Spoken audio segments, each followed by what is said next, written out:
Welcome to the Salmon Runs YouTube. Enjoy the video. You start by confirming access and preserving what matters.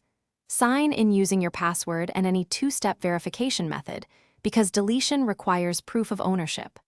Once signed in, make a full Google Takeout export. Make sure Drive, Mail, and Photos are included so you can restore files later. After backups finish, navigate to Data and Privacy, then Delete your Google account. This first step is about safety and authorization. Move quickly, but do not skip the backup. Now, review the consequences. Check YouTube channels, Play Store purchases, and any subscriptions tied to the account because they will stop working.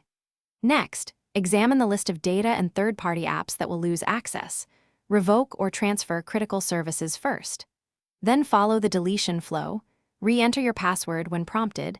Tick the required confirmation boxes so Google knows you accept data removal, and finally click Delete Account. This sequence ensures you understand the impact and complete the authoritative confirmation steps. After deletion, verify that signing in fails and that connected devices show the account removed. Allow a short propagation window, then confirm secondary logins and payment methods are updated on other services. If you deleted by mistake, try Google Account Recovery immediately using the recovery email or phone. Time matters. Start within 48 to 72 hours.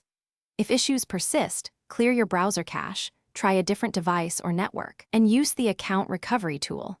This final phase closes the loop and provides one practical fix if things go wrong. Thanks for watching. Consider subscribing if we helped you.